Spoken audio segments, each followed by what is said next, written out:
Hello and welcome to Wide Angle. Today we are in conversation with Talat Sheerazi. Goldie. Hi Talat. Hi Sajini, how are you? Very well, how are you? Good, good. Great. So most of us would know Talat in her capacity as the HR director for the Bukhatir Group. Talat has spent close to 2 years with the organization. Talat carries with her a world of experience in the human resource domain, 30 plus years of experience, and that's massive, isn't it? Massive, gosh. Absolutely. And her previous assignments have seen her in a strategic role in world-class organizations like British Petroleum, British Airways, GlaxoSmithKline. The interesting thing about Talat's profile is the diversity of it. Talat's experiences with different industries, businesses, and demographic adds an interesting and rich texture to the fabric of her journey. Talat is a well-respected, well-regarded, highly recognized leader in the space of human resources in business. And today, we can't wait to pick her brains on leadership and development and crisis management and a lot of other business-relevant topics. Welcome, Talat, one more time, and thank you for your time today. Thank you very much, Sajini. I'm really excited about this. I think it's a great idea. You know, in this day of where social media and it's so easy to get your message across, and there are some not so great messages that people send out because there's so much information, but there's so much great stuff that you can pick up just on the network, and I think we just don't do enough of that within our companies. We don't actually, we keep looking at external consultants and external leaders to come and do workshops for us, and organizations pay millions of dollars for this, but we just don't do enough of capturing the experience and the expertise that we have within companies themselves. So I think it's a great initiative from the LNOD team. Thank you. Thank you so much, Talat. So I'm going to start this conversation with a question that I'm sure you don't get asked too often. Talat, you're at the helm of things right now. We are a large organization. The pandemic has had its impact on us as well. And I've seen you in the midst of managing people and emotions and decisions and difficult decisions, etc. I want to start off by asking you about your personal well-being. How have you been coping? So I think this is a true test when you have something like a pandemic, an earthquake, a natural disaster that strikes people, families, businesses, so you're impacted in every way, on a professional level and on a personal level. I think this is where the true test of what your makeup is comes to the forefront. It's kind of hard to then hide behind any kind of a facade because it's just impossible to do that. Your true nature, your true personality emerges, and that's what people have found in this pandemic as well. In terms of myself, actually, so I've pretty much always, and I can remember going back to when I was even 16, 17, 18, I've always been the kind of person where, a lot of my friends say, if there's an emergency, if there's a problem, let's get in touch with Talat. She will keep calm and she will be able to think this through. And I've been in various situations in my life, in very tough situations, personal and professional, where I really have to think from here, and I really have to put my emotions aside and really have to dig my heels in and come up with a solution that is practical, that is doable, that can be executed, and that will solve the problem. So I've always been a problem solver. So personally, clearly this also two of my kids are in the US. I haven't seen them. I was going to see them this summer. I'm not going to be able to see them. So I miss the whole family thing. I worry about them. I'm a mother like anyone else. But I think what's one of my knacks and how I manage it is I manage to compartmentalize. So I'm able to I have these different compartments in my mind for work, family, relationships, all of this, and I'm able to divorce one from the other when I need to and at the time that I need to do that. So I think that's a great skill to have in a situation like this. Wonderful. And I've used that a lot. Yes, I think that's a critical leadership skill, something that makes you resilient and agile in difficult times. Yeah. Absolutely. So that comes my next question. What are some difficult decisions that leaders need to make around this time, and what leadership skills should they have that will support these difficult decisions?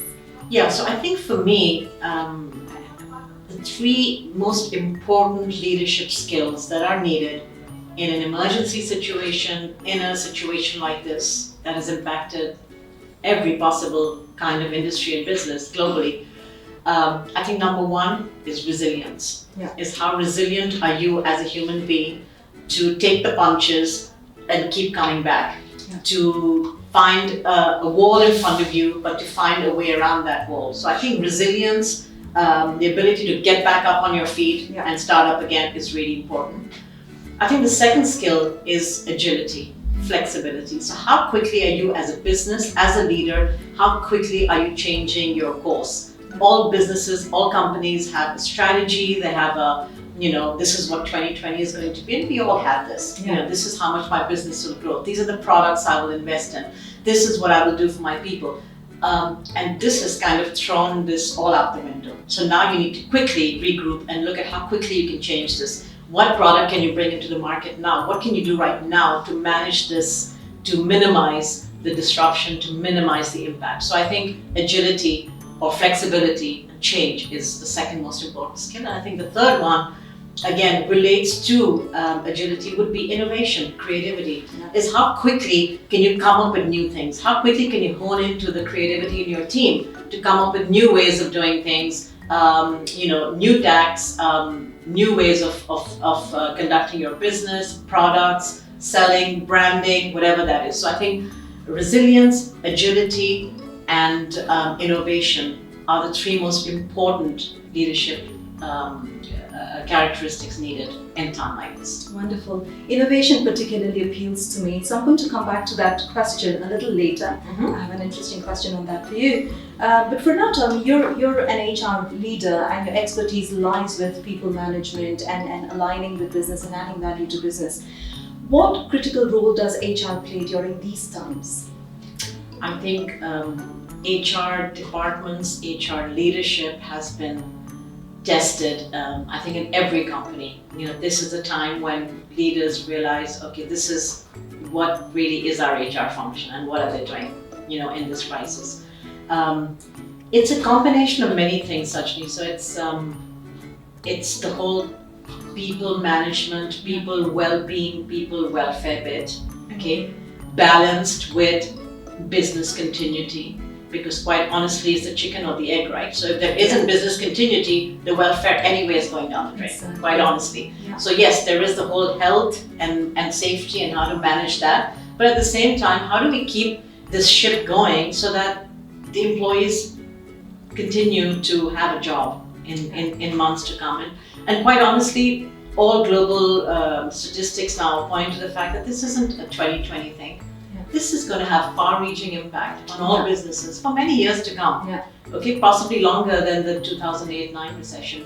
This is much worse. So quite honestly, it isn't what are we doing this year only. So when I talked about resilience, creativity, innovation, it's really about, yes, what are we doing immediately this year to manage our budget for this year and what are we changing? But really, what are we doing in the longer term? Okay, what are we doing? What changes can we bring in? One example is this pandemic, as you know, has shown us, which has never existed in this region, the fact that it is possible to work from home and it is possible to be productive working from home. So really, looking to the future, key kind of strategic thinking for HR functions should be, okay, so how can I now look at that as a model and where can we create more efficiencies within our departments, within working days for individuals and companies, within the fact that you won't need so much office space, so you can let out possibly more office space to external people. You can have just hot seats. Yeah. You don't need offices. There's again flexible things. So there are companies who may not want, for example, a full-time individual working for them. They only need you for 2 days a week. Exactly. But other companies could need you for 2 days a week. Yeah. Some other company could want you for 1 day a week. So actually, this introduces a whole new concept of temp working, of being able to work in different businesses. Yeah. So there's a lot of efficiency, I think, that we can hone in around this, and this is changing the entire model of how work was done, or how where the labor market is going, or how we manage efficiency and work. Absolutely. That's a very creative idea, multiple employment, isn't it? Yes, absolutely. Yeah, and I think it's time for leaders to really, stretch outside their comfort zone and think about what creative solutions they can come up with, which will help business and take care of people as well. Absolutely. So that's something that you mentioned, Talat, about balance between employee well-being and safety, and at the same time business continuity. I know a lot of leaders struggle with that. They are constantly oscillating between one and the other. Either they are too people-centric and they kind of miss the business pulse, or the other way around. Any tips for our leaders as to what are some 3 or 4 key things that they can do to ensure that both they don't lose grip on either? Yeah, and I think that's a really important mix to have in a situation like this, and it's a true test of whether you think from your head or your heart, right? Yeah. It's one of those things. Yeah.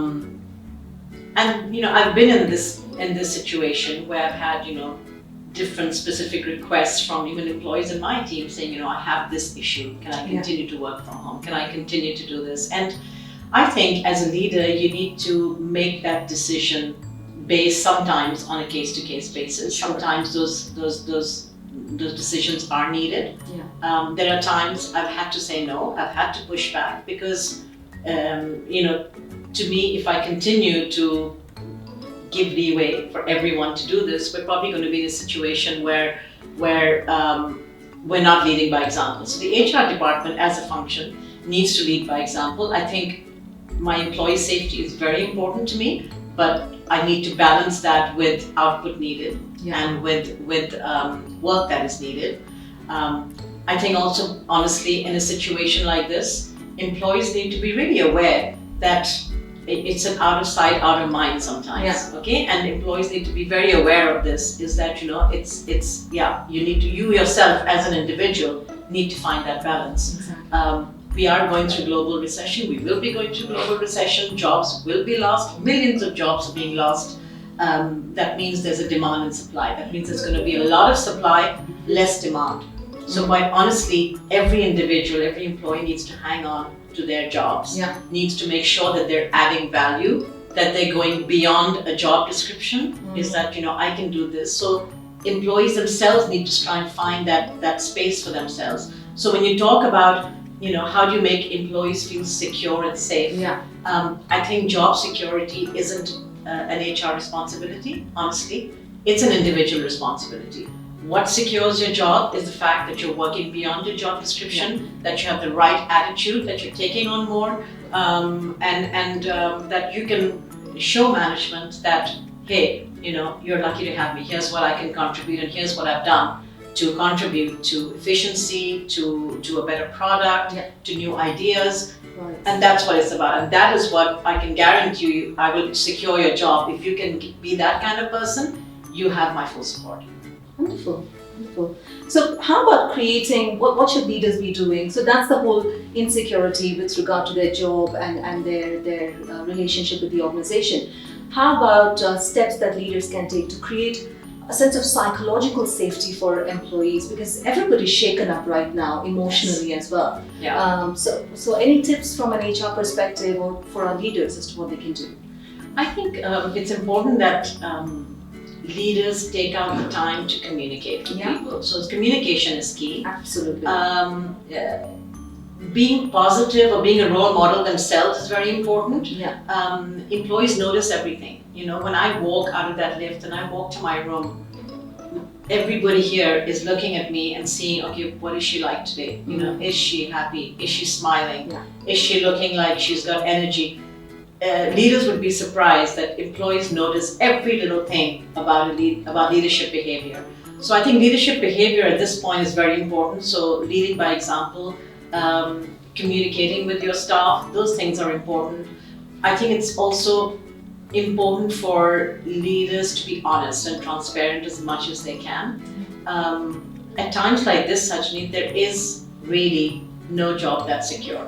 Okay, because it's all a matter of numbers. It's all a matter of how are we doing in this particular business? Where are we going? Okay, so it's kind of hard also for leaders to say, "Don't worry, I've got your back. You're not losing your job." You can't make that commitment. It's kind of hard to. But what you can say is, "Here's how you should be. Here's if you do all these things, I promise you, whether it's with us or somewhere, you will always be fine as an employee. Whether you're with this company or another company, wherever." If you have these characteristics, if you have this attitude, you should feel safe and secure in yourself. Absolutely. I think that's a great message going out to all our employees and our leaders. Yeah. Wonderful. Going back to that point that you mentioned about resilience, agility, and innovation. So this is a more light-hearted question. What are some sparks of innovation and creativity and proactiveness that you've seen within the organization that you're really proud of? Was unexpected, wouldn't have happened during normal times, but you just... Yeah, so number one is exactly what our L&OD team is doing. So what you guys are doing, you immediately change course. Who would have done online training? You used to do classroom training, you used to do that the whole time. So how quickly, you changed all of that. We've got new programs, you've had great feedback on that, lots of attendance. So, this session that you're doing, possibly this may not have been, you may not have had the time to do this at other times, and now suddenly, you're reaching out to people through a different channel and a different means. So that to me is innovation, that to me is creativity. The other thing is one of our businesses, Conmix, they quickly changed course and now they're producing industrial size hand sanitizers and sanitization sprays. Industrial, we've got that licensed and we're selling that. Brand new product. Would we have done this before? No, we wouldn't have, right? You take our Emirates Healthcare Services, EHS. They're producing masks and they very quickly change course and they start to produce and market masks. Yeah. So these are just, some of them, again, Hot Oven, one of our services that was only doing food for in-house or for catering at schools or is now on Talat and is actually delivering food to people's houses. Wonderful. So this is all innovation, this is all creativity, which, people have done and managed to turn around in the last 2 or 3 months, which is incredible, which would have possibly taken many years to execute if it hadn't been. So to me, these are some great examples of innovation and creativity. Yeah, true show of creativity. Yeah. Fantastic.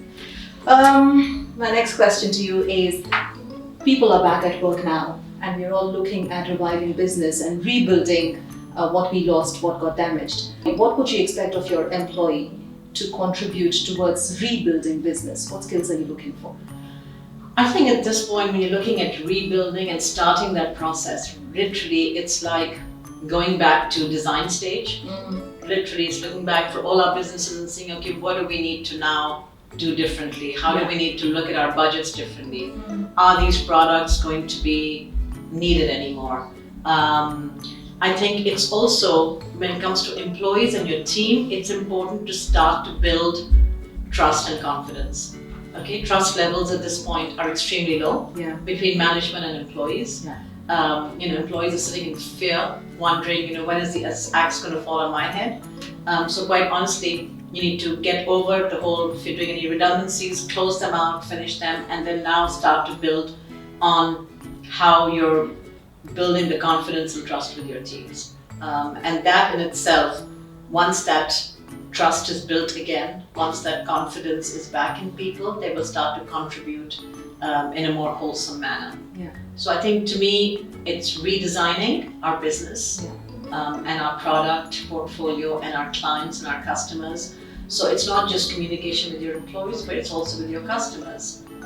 Rebuilding those relationships. As great as working from home has been, I'm a great believer of people being at work, being in a room and just brainstorming ideas and just physically connecting. I think there's no kind of technology that would replace physical contact and the human touch. So I think that's really important, to regroup and get our arms around that piece. I think again, it's ensuring that there are good business continuity plans in place.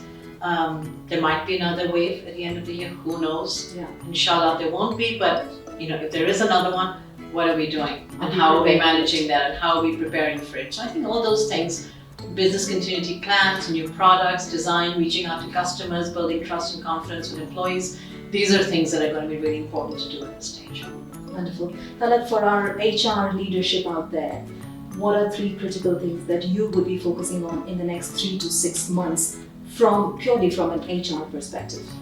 So again, it's coming up with ideas on how people being developed. I think it's really around understanding your people, who are your key people in each of your businesses, and how are you looking after them, and how are you treating your key talent, and creating a talent management process that's really robust. I think there's going to be a lot of work around succession planning. It will tie into your business continuity plan as well. So I think succession planning will be another one. I think it's also looking at the market, looking at compensation and benefit structures, what's changed, where the cost of living is going, possibly looking at new salary structures. So all of these things are important, and how they tie into the cost of each of the businesses.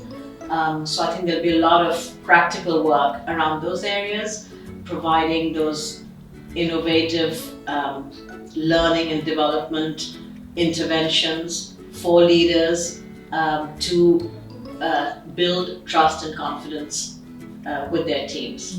I think these will be some of the big things that we will be focusing on. Oh, that's quite a radical thought, I see, because in a lot of organizations, unfortunately, even these days, L&D is seen as a luxury more than a need. So do you think organizations will still have budgets for development, and they should do it? I think more than ever. I think that the sad part is, yes, when companies face a hard time, what are the 2 things they cut? They cut training and development, and they cut marketing. And unfortunately, I personally believe these are the 2 areas you should be investing in terms of time. And the thing is, look at the work that our L&OD team has done. I mean, how much has even been spent? It's not like you need to spend millions, okay? But it is possible to have a lot of in-house solutions to contributing to all of that. So it doesn't need to cost a bomb. But quite honestly, I think again, you go back to innovation, creativity. Is you have to find creative ways of actually having those learning and development injections and interventions on an ongoing basis, because that is what will lift people out of the current crisis, mentally and physically. I think that's really important. And it is these very people who will eventually lift your business as well. Absolutely, it is these very people, so you need to invest in those people. I think it's really important. Beautiful, thank you. Talat, what have you learned from this crisis as a leader and as a human being? So I think the one thing I've learned is you see a new side to people, you see a new side to leaders. When you look at political leaders, when you look at business leaders and how they're reacting, it's amazing because you see new sides and new facets to leadership and to people. So I think they always say the crisis is where you actually see how people, what their true personalities are. So I think I've learned that. I think I've learned to prioritize and know your priorities, and really it's around health. It's around keeping fit. It's around your family, the people you love, and your friends, and ensuring that you invest in those parts of your life.